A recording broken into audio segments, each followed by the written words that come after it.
man, he's still as he was. He's still brutal, violent, aggressive, acquisitive, competitive, and he has built a society along these lines.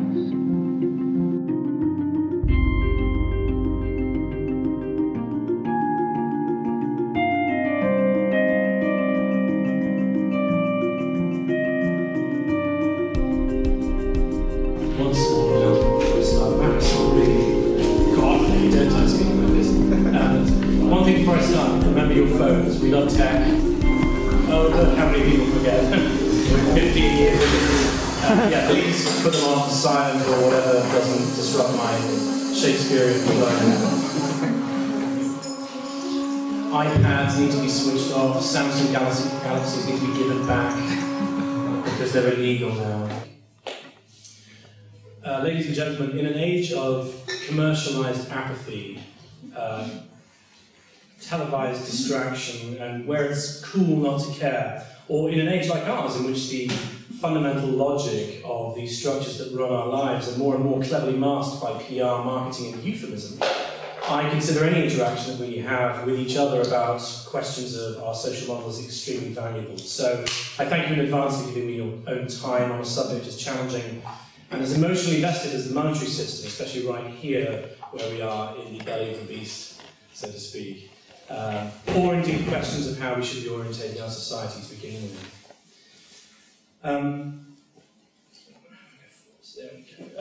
The focus of this talk are as follows then. Number one, I'm going to be talking about the unresolvable issues of the monetary market system. These are elements that are systemic issues not only to capitalism, but to the very entity and organisation of money itself. They are inherent problems that will lead to collapse of any system in which it appears as a regulating force. The broad realisation is that as a mechanism for successful cooperation and survival, money has outgrown its usefulness. This talk is both in advocation of an actual paradigm shift away from monetary economics based on trend analysis and logical conclusions drawn from these systemic issues, not personal opinion about the moral implications of a rich or poor society or even currency-based exchange operation, but rather focused on, for want of a better word, the accounting for the effects and consequences of the monetary system in our social operation. Part two then will be how we diagnose what actually matters in social operation then, if we are looking beyond what is currently valued and supported by our system. What is worth pursuing? What can be agreed upon as a basis for life value, if you like? In other words, what sets of priorities should we be considering before we can move away from what we have now? Where do we need to go from here? Lastly, I'll discuss the resolution of the systemic issues we see at hand, a move to a resource-based model of global life, and what effect does such an economic shift present to us, and what is supported by such a system, and why? We'll have a Q&A session after that. So part one, amongst the many issues with the monetary system, I want to characterise four as chiefly important when it comes to assessing the viability of the system. The first is the value of money, or what is considered to give money value. Contrary to the belief that money is actually either backed by a tangible asset of some inherent value, like gold or silver, or that it is itself already the tangible asset. Contrary to that, money is manufactured out of debt to begin with, and as such has no actual value whatsoever. It is what is known as fiat money, an empty promissory note given value by two things: the general belief in money's value and the scarcity in the money supply. So this realization that the monetary system is essentially a mutually shared illusion, inheriting some of its power from acceptance through exposure to its system, is an important one that should play some role in freeing us to be able to step back and reconsider it as something that can be isolated as a contrivance, and one worth updating or surpassing. 90% of human history was pre-monetary or non-monetary, and it was based on the so-called real economy. This article from The Onion is, of course, satirical. US economy grinds to halt as nation realises money is just a symbolic, mutually shared illusion. What was very interesting, though, when it was put online, is the juxtaposition you get with an advert for African poverty, and an advert about it. So you end up not being able to know what's real and what isn't in that sense, thanks to the internet. So, and yet, despite this sort of implicit understanding that money is a human contrivance, there's nothing true about it in that sense. Money is even more fictive than its relative new status in human history or its existing necessary belief system, which is required for its validity. It's actually even more insane than that. The manufacturing of money also demonstrates its complete divorce from reality. Money comes into existence, some of it right around the corner from us, in many ways as it's loaned from a central bank to a commercial bank or any financial institution that dots our society. It's lent to the market and would be extinguished by its ultimate repayment by the commercial bank to the central bank.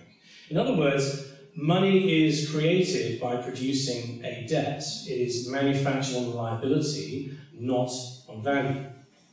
Upon receipt of this money transfer from the central banks, it is then lent out to you and me directly in the form of a mortgage, where actually most money is created from, or a credit card, or indirectly in the forms of business loans or other funding that ultimately might meet our bank accounts as salaries or something similar from an employer. The problem is that as the money is being lent from a bank to an individual, it's also being created out of thin air on the spot as a bookkeeping entry every single time it's lent, or every single time it's borrowed, depending on how you're looking at it. Certainly, if I borrow 10 grand, it is being lent to me from a bank. However, not only is money invented by the borrowing of it by commercial banks, the cycle is extended into the further lending that banks do. If I deposit that 10 grand into another bank account, either by paying someone or simply paying into some account, the money then sits there and can be lent out again. This time the bank shaves off a reserve. Let's see if I've got anything. Very good. All right, you can read that while I'm talking. Traditionally, this reserve was like 10%, so of a 10 grand deposit, 9,000 is lent out, and 1,000 is kept as a reserve. Except that actually 9,000 is created on top of the 10 grand. As Modern Money Mechanics, the workbook published by the Federal Reserve Bank in the branch in Chicago, says, of course they, the banks, do not really pay out loans from the money they receive as deposits. If they did this, no additional money would be created. What they do when they make loans is to accept promissory notes in exchange for credits to the borrower's transaction accounts. Loans, assets, and deposits, liabilities, both rise by $9,000. Depositing this in another bank will of course raise the bank's reserves to $9,000 too. However, even while deposited, that money can also be lent out. The bank lays aside this fictive 10% and then loans out $8,100 in new money. Of course, not from the deposit, but invented on top of the deposit. $8,100 in new money that has never and will never exist as value, but as debt. This goes on and on and on. A deposit of 10 grand will engineer new money out of nowhere to the tune of £100,000. The net effect of this booming debt expansion, as more and more loans are deposited and then reinvested as loans go on and on again, is just the expansion of ever more debt. All money is literally created by the process of indebtedness. It has no value. All money in your account is someone else's liability. And every penny in your wallet is owed by someone to someone else, and ultimately all of it is owed to the banks. This enmeshes debt chain. Sorry, let's start again. This enmeshed debt chain, which magnifies each level of debt into endless borrowing, is made impossible to operate without bankruptcy, social stratification, and aggregation of most wealth in few hands, because of interest. Not only are we all carrying magnified debts in the form of valueless money, but we don't even have enough money to pay back the money that was created. Practically all loans are loans at interest, and each time new money is lent, interest is charged on that as well. And most importantly, to realise about this phenomenon is that the interest that needs to be repaid is not created in the money supply. It needs to be gained from interactions with other people to their detriment, and they to yours. And compound interest is, of course, interest charged on a principal plus any prior interest. Anyone with an old credit card debt will know this, as well as the horror they must experience when they compare what is being borrowed in principal versus what was ultimately repaid with interest. Often this is double what the outlay was, and again, it's all invented. So we have an ever-shrinking pool of actual money that was invented anyway, in comparison to the ballooning interest and principal. It can only ever lead to bankruptcy, default, stratification, poverty, crime, and so on.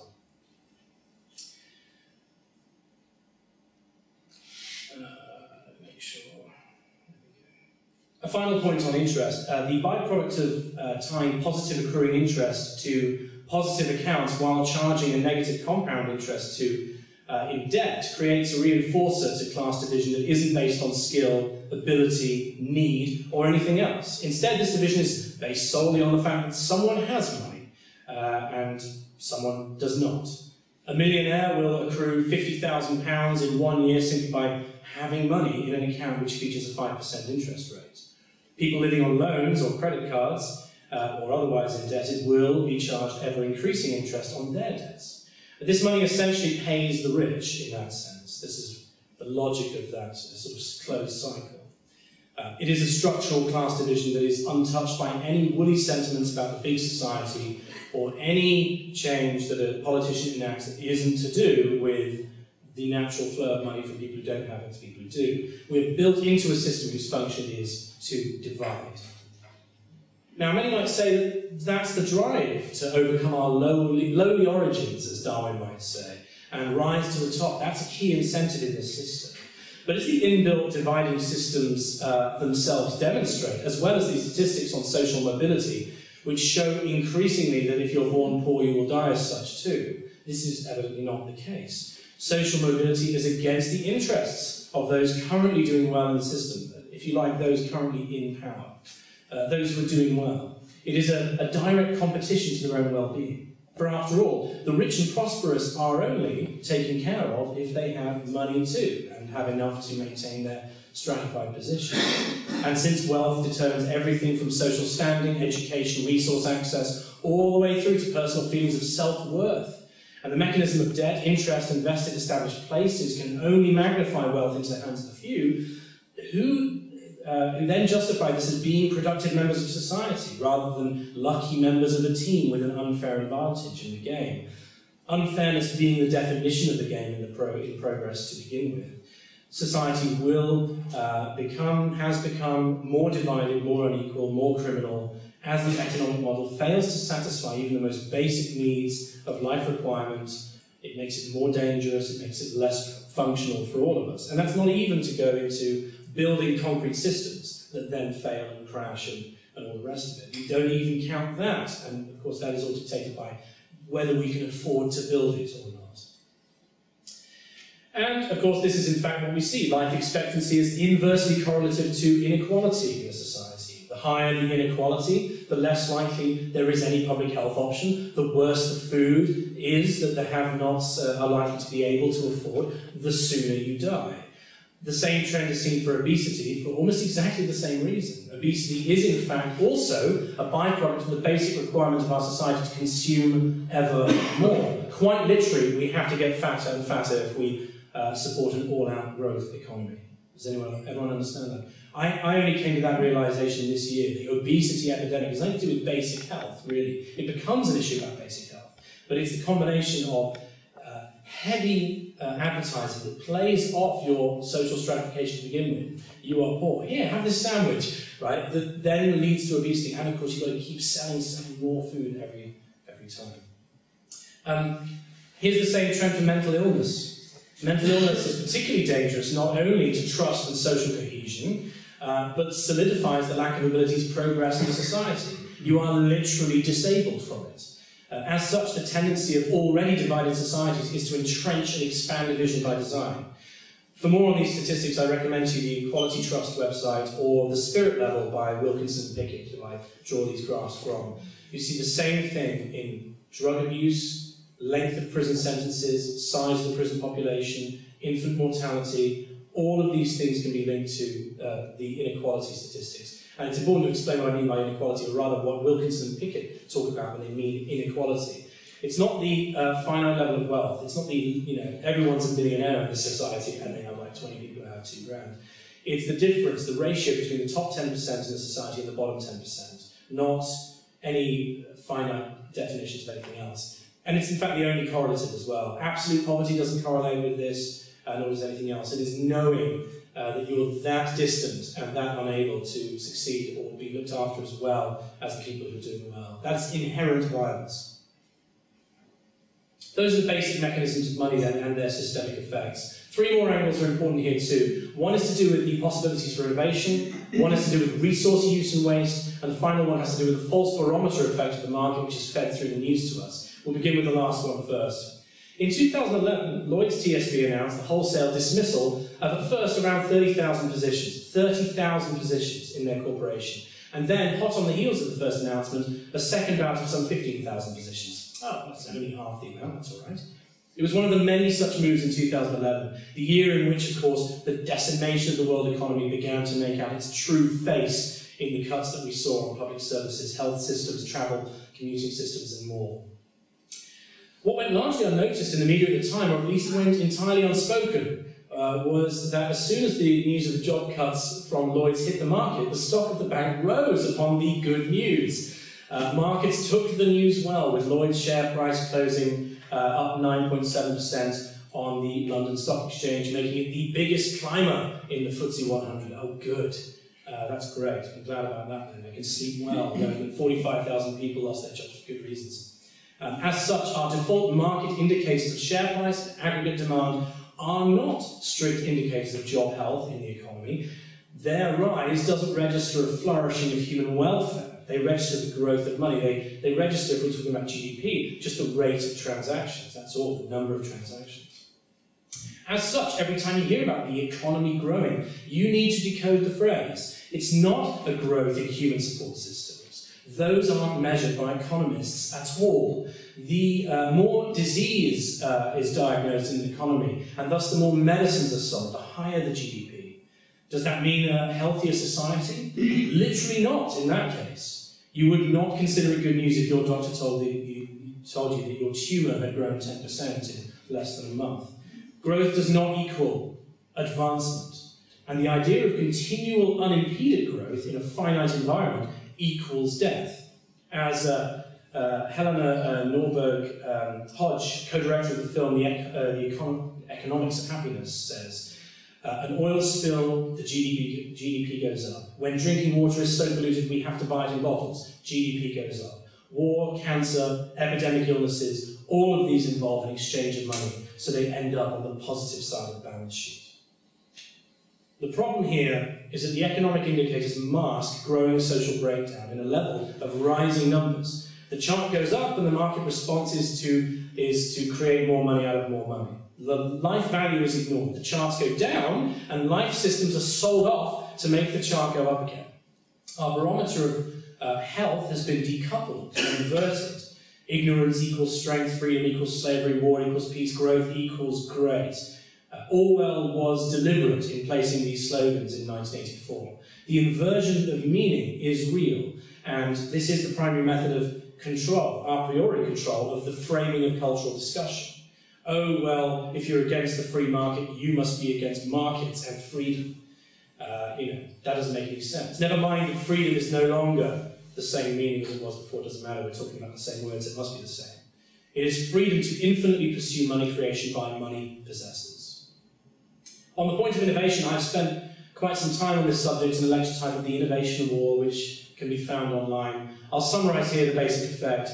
Any established institution, very much like the established individuals that we were speaking about, must maintain their position to the exclusion of all competitors, including newer, better, more effective or cheaper practices. The electric car, or any transport which is clean, safe, fast or resource efficient, is, as technologically possible, is absolute anathema to the industries of automotive production and automotive repair.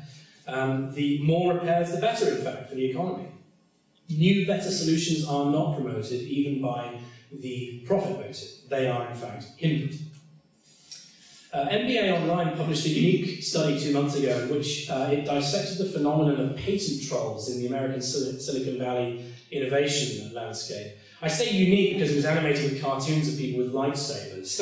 Patent trolls are organisations that deliberately set out to own and profit from patents without doing any innovation themselves, not actually producing anything. Amongst the facts displayed by MBA Online, we learn the following. 270 lawsuits, which cost money, energy and time and more were filed in 2011 for patent infringement. The total defence cost is in millions. Millions which could have been spent on, you guessed it, innovation. This is a massive wastage on a grand scale. And the trend is set to get worse. Patent litigation has nearly doubled since 1991. Google acquired Motorola this year for its patents, meaning $12.5 billion was spent on the freedom to innovate without hindrance. That's really what it was. They were buying them for their thousands of patents that they held. What would $12 billion in investments in Google's clean tech venture arm, Google.org, have been? In fact, they recently cancelled their venture to try and find a cheaper renewable energy source than coal. They cancelled that. Maybe $12 billion would have been quite good at that. Instead, it's wasted on forced purchases of ideas to prevent lawsuits. Google aren't the bad guys here, nor Motorola. It's the logic of the system that forces these acquisitions, forces that kind of litigation. And this trend is seen in medical care, general technology, housing, and more. It retards our society in every way. And the worst thing is it retards it in a way that we don't see, because we just don't see the things that aren't produced. We don't see things that are great and are then got rid of. We just don't see the potential at all. And this is implicit to the monetary system itself. Monetary reform will do little to nothing to prevent the blockading of disruptive technologies. Meanwhile, millions more die, and our possibilities for overcoming problems through scientific advances still remain with us. As long as you have to defend your position in society with monetary gains, everyone collectively loses. Finally, resources and production. Every company in a monetary system is forced by cost efficiency, another inverted word, meaning that it has nothing to do with real physical efficiency at all, to produce every good or service at the lowest possible unit cost, using the cheapest make-do resources, and then sell them at the highest possible price. Anything less than this, and the competition is winning your market share. This produces three negative consequences. In particular, one, items are manufactured poorly and thus break down during use. Mobile phones, televisions, and more are in fact calibrated to break down within time frames as narrow as particular months. Who here has a mobile phone that keeps breaking down? Did you buy another phone since last year, or the year before, and the year before that? Even if you didn't, millions are. In 2004, we already had something like 11 million phones that were being thrown away every year, filled with minerals that take billions of years to be recreated. Of course, on the flip side, this is actually a source of further income to that company.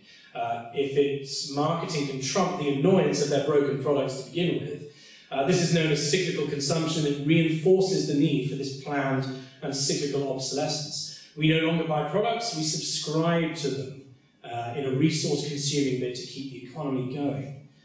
Apple Computer needs to know where it's going to get its money from next year. Lots of people have already saturated the market, and you've got as many people as possibly going to buy your product. You've got to make sure it breaks down so they can buy it again. And one single trend underscores everything we've looked at so far. In the pursuit of the greatest profit, in the bid for cost-cutting, in the bid for higher consumption and higher demand, one overriding point will make our economic way of life completely impossible. This feature is known as technological unemployment. A concise definition of this phenomenon could be seen as the unemployment due to our discovery of means of economizing the use of labour, outrunning the pace at which we can find new uses for labour. That's how the economist John Maynard Keynes described it. And you'll note his correct use of the word economize, meaning to save or make efficient some process or system. Today's economy, as we've seen, in this sense of the relationship of resources and operation, is in fact an anti-economy, another word, inversion. I have to read that, just in case you can't see it. The role of humans as the most important factor of production is bound to diminish in the same way as the role of horses in agricultural production was first diminished and then eliminated in by the introduction of tractors. Very, very important. That was Vasily Leontiev, one of the German economists who is onto something, I think.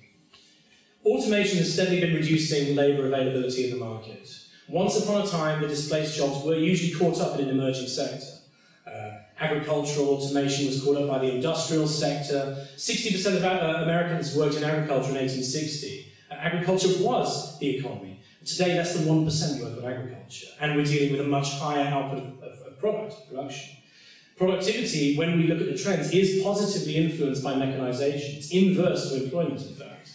But what we have seen, hot on the heels of the farming revolution, was of course the industrial revolution as well. And at the very core innovation, the very core technology of the industrial revolution was the very process of employing machines for greater productivity and new possibilities anyway. So it didn't take very long for manufacturing to be something that employs, in fact, 8% of the American economy now. And exactly the same thing is obviously happening here. Those innovations, those agricultural revolutions and so on are, in fact, of course, they were created in the UK, weren't they, sort of? In tandem, at least. This automation will not stop. McDonald's, Tesco, Sainsbury's, Boots, Morrison's and more are slowly replacing tills with automated checkout. Online shopping now dominates high street transactions, and online shopping is 100% automated, if you think about it. Orders are submitted to systems, not to people. Machines carry the workload of several former employees, especially within manufacturing. They don't get sick, bored, tired, need healthcare, holidays, payroll tax. They're faster, more exact. They're faster, I wrote faster twice, more exact, and can be employed for 24 hours a day, and don't yet demand labour unions. Not yet. They will one day. Automation is cheaper, more efficient, and offers the basis for the true possibility of a post-employment economy, an era in which humanity is at last free from repetitive, non-inspirational labour. And automation will increase as technology feeds off itself and follows an exponential pattern, doubling human knowledge every 13 months. 13 months ago, we knew half what we know now. In another 13 months, we'll know twice as much as we know now. Stop and think about how much that is. Doubling the size and spread of the internet on a yearly basis, doubling information transfer speed, information volume, and shrinking exponentially in size in these machines. Dropping exponentially in price, halving everything. Halving is not the correct way of describing it, but dropping and dropping and dropping. In fact, Adam was telling me before this interview, they're selling iPhones for 25 quid. That thing is 1,000 times more powerful than the MIT supercomputer of the 1970s. And that cost $11 million. Right? This is a big trend and it affects everything. It means that ultimately automation is going to be much cheaper than human labour, even if you think you're special, even if you think your job somehow isn't technical. Even if it was, what do you want, 10, 20, 30%? What if it's 50%? How are you going to do with 50% unemployment? That's what you'll have. Technology follows its own scientifically self-evident trend, irrespective of the system surrounding it. And in fact, in some cases, is nothing but hindered by the present change-fearing vested interests. These sorts of jobs aren't coming back, and as artificial intelligence becomes more and more advanced, our employability can no longer be used as the basis for an economy to begin with. At this point, we need to begin to focus on the emerging paradigm then. Our core resources are expiring, our economy needs to economize, a complete reversal of what it does now. Money, both in its present form of fiat-based debt and unpayable interest, not only divides and impoverishes people, but negatively impacts innovation, takes the place of what is really important, that inverted graph of value, and will fail by design. Crime and illness rise in concert with social stratification and value as well. So what do we do? We need to manage our global household. That was, in fact, the definition of economy to begin with, thanks to the Greeks. The management of the household is actually the true meaning. We are one planet, a sphere, a globe, with no boundaries left to consider valid. The environmental, social, and political effects of failed systems are now being felt globally. Fukushima. That's not something that is divided by a nation. You'll get the problems that Fukushima had if you're Japanese or not. And as such, we need to consider global solutions to global problems. It's time to ditch the growth economy, for starters. There's no such thing as infinite growth in a finite space. We need to move to a stable, steady-state economy where preservation, not simply accumulation, is the core value. We cannot hope to be efficient while also presiding over a system which simply values the metric of consumption over and over at ever-increasing rates. We need not only to preserve resources, but maximise the technology and systems to make efficiency skyrocket. Presently, we waste 99% of industrial resources within 6 weeks of the industrial process. Almost everything is waste, is the grand realisation. 25 tons of mined materials produce 5 tons of usable materials, produce 1 ton of usable product. Why? Because it's the cheapest way to mine. If we even cut that figure in half, that 99% figure, we'd be dealing with many hundreds of % increases in efficiency. and an access abundance for everyone. How is this access abundance distributed? We need to move from a general method of consumption known as ownership to one of availability provided when needed. This logic already exists in pockets. Who here owns a shopping trolley?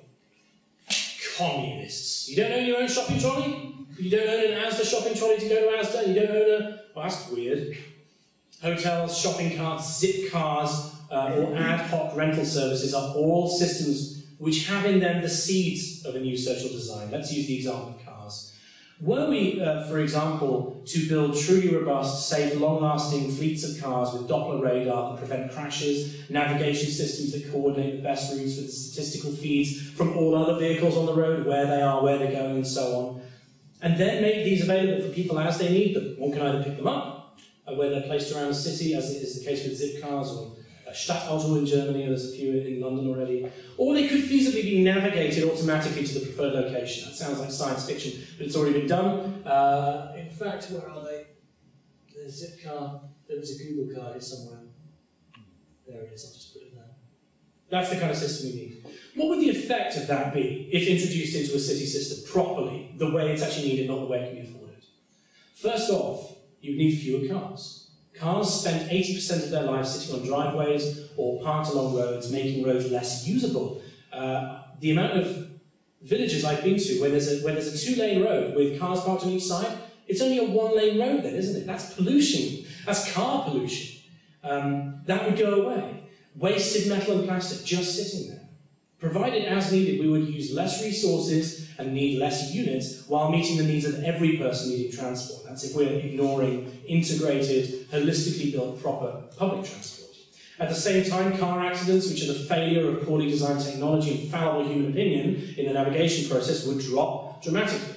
They've already, compared to the past iterations of cars, the levels have dropped. However, with 500,000 people dying worldwide in car accidents every year, we can see the kind of violence we would avoid simply by updating our technology to what we can do now. Traffic jams would diminish through lower accidents and less units on the road. And that's also ignoring the fact that we're not all going to be going to work at 9 AM pretty soon. That's just an inevitability, no matter what system you have going. There's nothing left to turn up at 9 AM for. In fact, the reason we can turn up at 9 AM is now pretty arbitrary compared to the fact that we are working globally already with the companies we have. On the subject of jobs, traditional jobs are already disappearing. We need to make a global effort to embrace automation.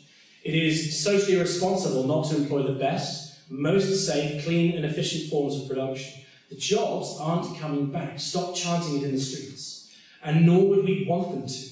The human mind is still our most prized resource. It should be employed in rewarding, meaningful, real labour, so to speak, not literally run-of-the-mill tasks which exist for no reason than to prop up the system, whose death knell has in fact come. How do we make those decisions? Yeah, that's a big one, decision-making. How do we do that? Because so far we seem to vote for things, and we believe that that's a decision somehow. This needs to change as well. A lot of people ask who makes the decision in this new system.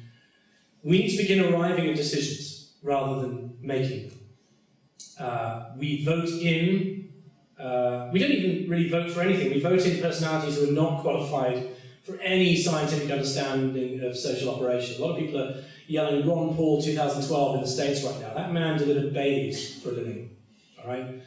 I'm not saying that he might not have some valid points about how the economy is run, but if you're putting someone in charge of the whole country, theoretically, that's what they're voting for, that's what they think that he will do. You might not want to pick a gentleman who is involved in live births, maybe. Just a thought. In turn, these people are lobbied with vast amounts of money to support and pass legislation which is, by definition, not going to be socially supported. If it were, we wouldn't need to have them smuggled into the system with bribery, would we? The whole system is the corruption we face, the necessity to overcome.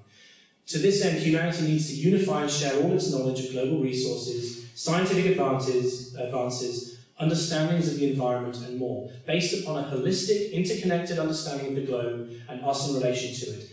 Vast advances in construction, planning, resource allocation, resource use would render hunger, thirst, energy problems, and other scarcities a thing of the past. Whole cities need to be designed holistically. Now, people balk at the idea of planned cities. They think of Milton Keynes or Brasilia. Neither of these cities was built for efficiency. They were simply designed all at once. That's the difference. Brasilia requires, it's the one on the right there, requires all traffic, whether coming from the north, south, east or west, to pass through the centre of the city. Which idiot built that, thinking it would work out? It's not operational, it's just yours. That's the only design about it. Milton Keynes is built according to ley lines, if anyone's into paganism. Alignments with the midsummer sun and so on. In other words, the design of a prior city fabrication has always been either accidental, in the case of London, where more and more was pieced together over time, no one's fault, just the way it was, or the function has been a secondary consideration of the designers, above weird beliefs or vanity choices. What kind of decision-making is this that we think we prize so highly in the current system?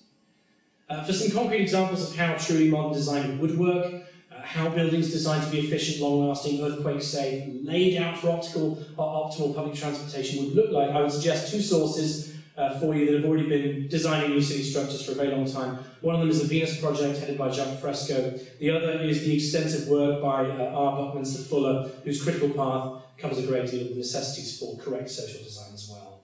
And don't try bringing up Russia's laughably inefficient Gosplan system to me.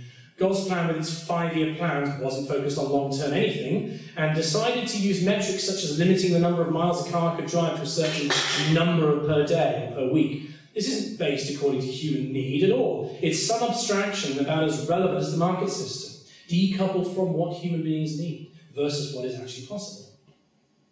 Renewable energy, so long now a victim of underfunding and lack of development, not to mention rampant corporate lobbying designed to sideline or block true innovations in the field, needs to be made our central energy source. Solar, wind, tidal, geothermal and so on must be placed into our social structure in lasting, efficient, upgradable ways, not the way we do things now, cheaply, messily, slowly against the grain. If we are serious about energy, and we do need energy, and then we just do it, regardless of the invented, overinflated costs, we will see incredibly, seriously awesome results if we do that. A drop in air and water pollution, which has caused species extinction spasms 1,000 times higher than the normal rate, would be the least of our benefits from such a system. How do we get such a civilization then, given everything in our path? Only mass awareness by the human population of the issues and their systemic and not personal nature will give rise to the drive towards a system of real freedom, real abundance, real material wealth, real safety, real toughness on the causes of crime, real toughness on the causes of poverty. Nothing but a complete reversal of this system represents our chance to reverse environmental, social and political collapse. The good news is that mass awareness is already well on its way. The 2011 Occupy movement, with over 2,000 encampments around the world, was a symptom of the growing unease, or in fact dis-ease, because that's the word disease, coupled with the growing realisation of our system's inherent flaws. The Zeitgeist movement has more than 500,000 members, just us. This is nothing, especially when considering that they are being produced within a system that structurally inhibits social reconstructive discourse through media ownership and the trains of thought that are built into a syntax that presupposes the validity of institutions that we are surrounded by. Where did I go backwards? Yep. Sorry. On an individual level, it's up to each of you, each of us, to learn about everything, how this system works, or rather how it doesn't work, what is possible, the latest findings of science. I receive emails all the time from people asking me to argue with their friends because they themselves can't hold the necessary conversation about economics or whatever. That's part of the problem. You must understand and educate yourself and others. We have the need of a third industrial revolution, a new enlightenment of thought and action, a new post-scarcity, post-money, pro-human, pro-environmental. Stop selling carbon credits and actually get off your ass. That's the goal. That's what's needed. And we must all become public intellectuals to that end, as individuals and as groups promoting 21st century understandings of where we need to go. The system's reaction will be to spew distortions and fallacies and propaganda against these notions eventually in the form of a very controlled methodology. This must be overcome by mass education, mass awareness, creating a social immune system to the invasive money-to-more-money cancer that dominates all important parts of society. Let the naysayers say it can't be done. that this is as good as it gets, a billion people starving, whatever. They will be consigned to the dustbin of history with those who said that heavier-than-air objects cannot fly in an era that definitely knew about birds, for example, or that no one would have use of a computer. I think both of those are Lord Kelvin, by the way, who's actually also quite a good scientist. But it shows you we're not basing this on scientists, but on science. I consider it a stroke of luck that I had the exposure to these understandings. I humbly offer this train of thought to you in the endeavour that I can make you feel a little bit more lucky too, perhaps. As Martin Buber put it, we must humanise technology before it dehumanises us. And I can't think of anything more rewarding to be involved in, nothing which promises such unfathomably positive results with such universal promise of abundance and harmony than the collective global humanisation of our global household. We can only hope that the needle measuring the cultural zeitgeist around the world might begin to jump at registering this notion, and that as we push forward these values, the needle will jump ever higher and higher. We are faced with a value war, and it's one that humanity must win. Thank you.